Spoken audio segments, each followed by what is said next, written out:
Buenas tardes, nosotros somos el equipo número 9 y nuestro tema de problemario es celdas microbianas electroquímicas.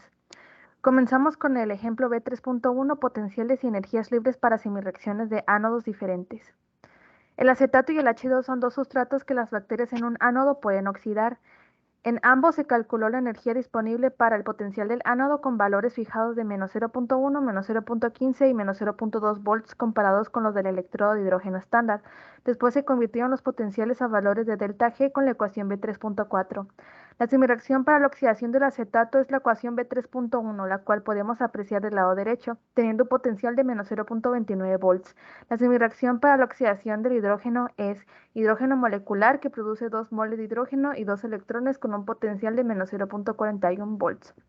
La energía neta disponible es la diferencia entre el potencial del ánodo y el potencial del sustrato donante con el valor de delta G calculado con la ecuación B3.4 mencionada anteriormente. Y bueno, la tabla donde fueron elaborados todos los cálculos es la primera, donde ya podemos apreciar en orden los valores de la energía libre y los potenciales para todas las condiciones del acetato y el H2 gaseoso. Se puede observar que la tendencia de aumentar la disponibilidad de energía para el potencial del ánodo negativo es claro, aunque todos los valores de la energía libre son relativamente pequeños comparados con oxígeno o nitrato en la respiración. En un principio, las bacterias hidrógeno oxidantes tienen una ventaja termodinámica sobre las bacterias oxidantes del acetato, pero la comparación aquí es solo para la reacción de energía. Las bacterias hidrógeno oxidantes son autótrofos y deben consumir una gran fracción de electrones de la oxidación del hidrógeno para la reducción del dióxido de carbono como parte de la síntesis. Entonces, esta energía adicional la carga para la síntesis y es lo que pone a las bacterias oxidantes del H2 en una desventaja ecológica en el ánodo. Otra parte del potencial total se pierde en lo que se denomina sobrepotenciales, los cuales vienen de la combinación de la resistencia al movimiento de electrones e iones en los dos electrodos junto con la diferencia de concentración de las condiciones estándar. Ahora pasamos a la parte de abajo donde está la segunda tabla. La tercera porción es la energía que nosotros podemos recolectar del sistema o tenemos que suministrar para que el sistema funcione termodinámicamente. Cuando la suma del potencial tomado por las bacterias más los sobrepotenciales es menor que el potencial total disponible, podemos recolectar la energía neta. Tomemos el caso de un MFC haciendo que las reacciones de las ecuaciones B3.1 a B3.3, para las cuales el potencial total es 1.10 volts y las bacterias consumen 0.19 volts y los sobrepotenciales toman 0.4 volts, la energía eléctrica aprovechable es de 0.51 volts. Si las bacterias o los sobrepotenciales consumieran más potencial, es posible que el MFC no genere ningún potencial neto para que lo cosecháramos. Por supuesto que minimizar los potenciales absorbidos por las bacterias y los sobrepotenciales conduciría a una mayor salida neta, y este es un objetivo que para un buen diseño de una celda microbiana electroquímica.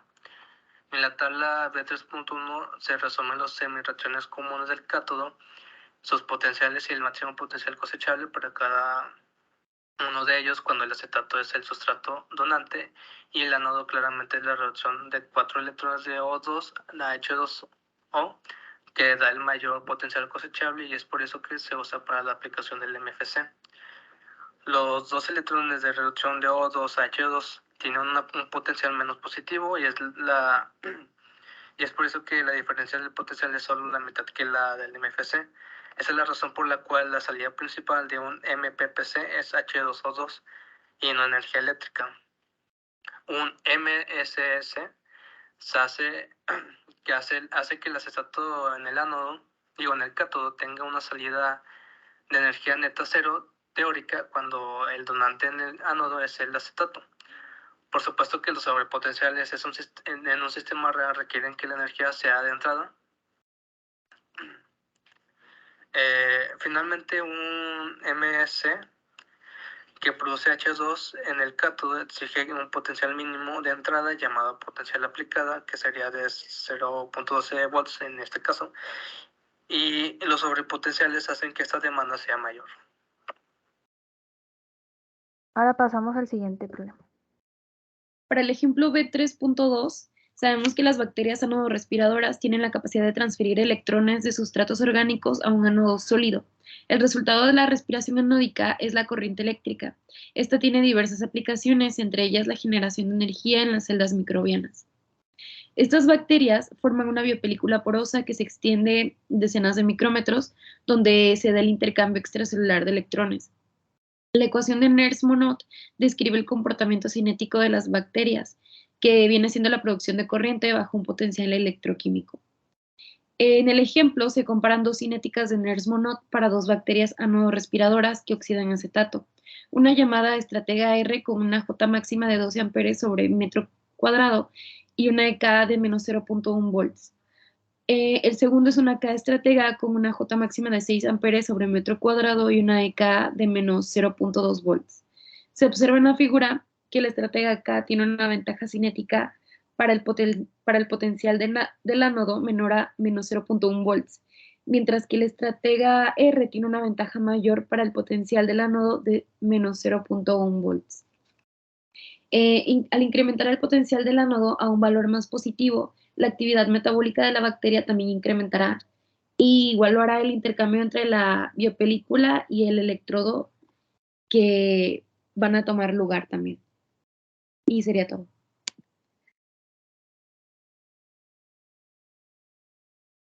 Ahora vamos al ejemplo B3.3, donde se busca observar el impacto de las diferencias de pH entre el ánodo y el cátodo.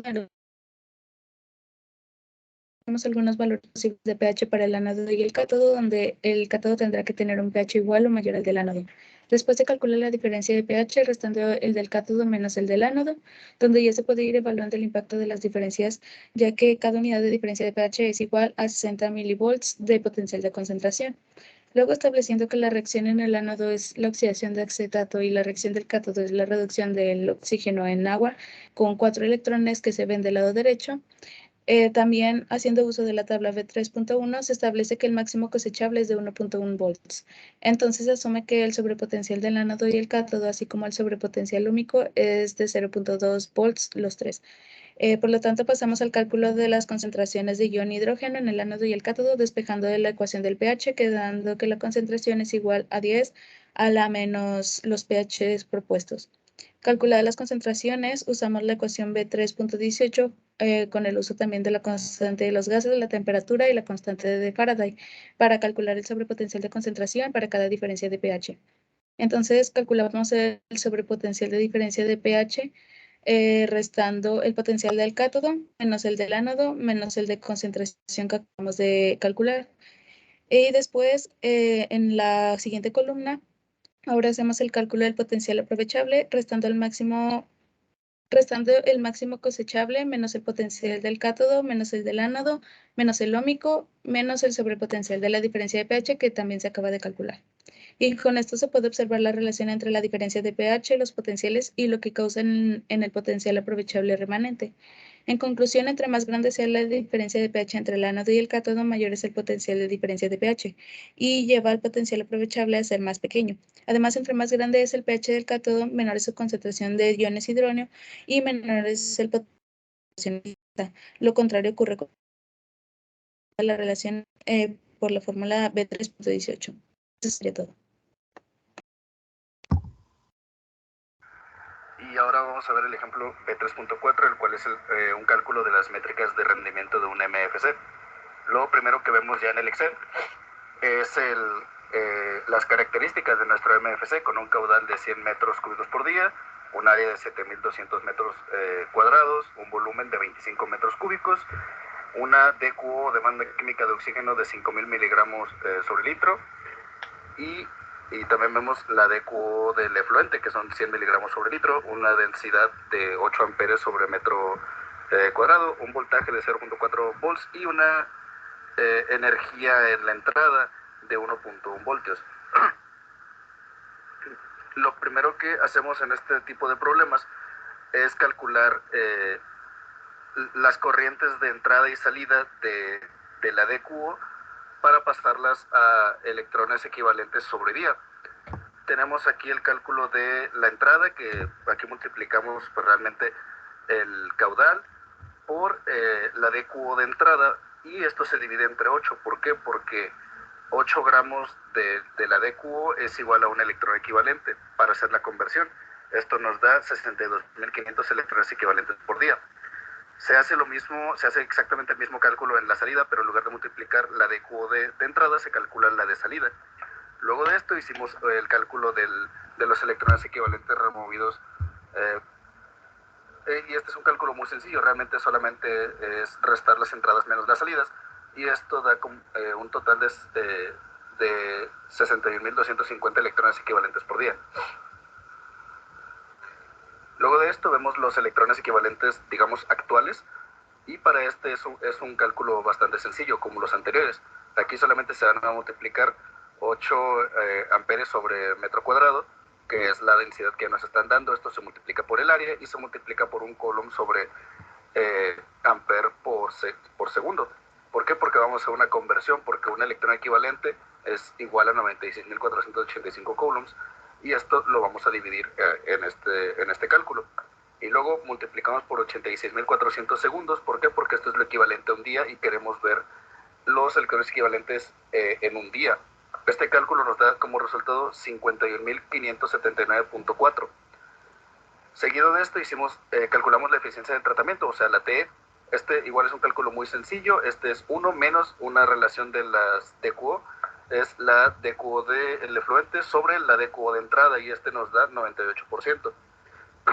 Luego de esto calculamos la eficiencia colúmbica, o la CE. Aquí tenemos el valor de los electrones equivalentes por día ya actuales o reales, que esto sería I por F, porque F es una constante. Esto se va a dividir entre la diferencia de las DQO, lo cual es 62.250, y esto nos da un total de 84.21%. ¿Por qué? Porque estamos calculando esto en porcentajes.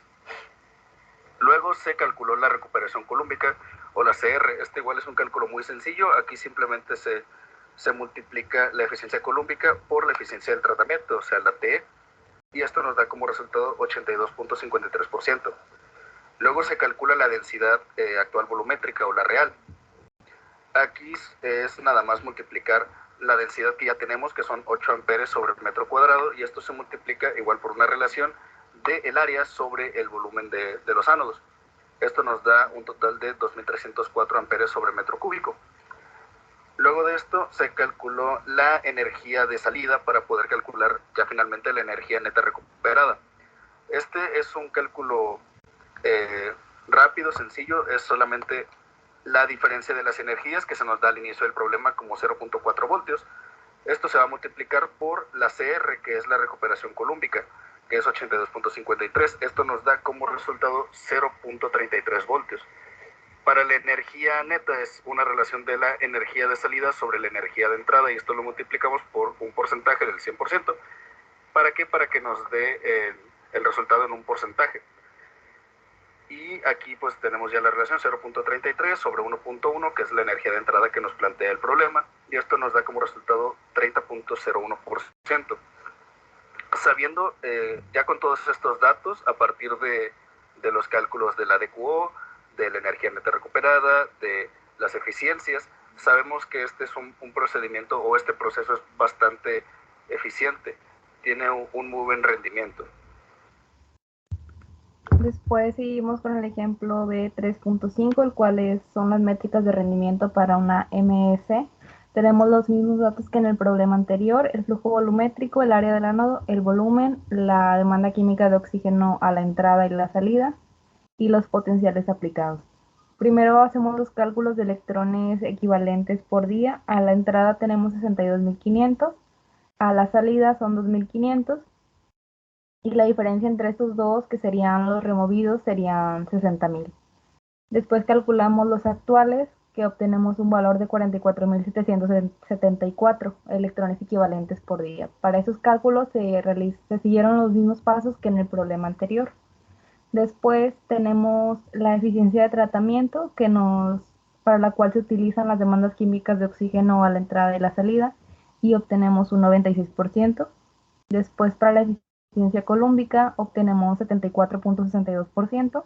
Para la recuperación colúmbica, que es la multiplicación entre los dos datos anteriores, obtenemos 71.64%. Y con la densidad actual J, que nos daba el problema de 10 amperes por metro cuadrado, calculamos la densidad volumétrica actual haciendo uso de J y también del área y volumen de la cámara del ánodo. Obtenemos 1000 amperes por metro cúbico. Por último, tenemos la energía neta recuperada, para la cual utilizamos la energía de salida que calculamos y obtenemos 0.44 volts. Y para la energía neta, multiplicamos el 100% por la energía a la salida entre la energía a la entrada y obtenemos 40.38%.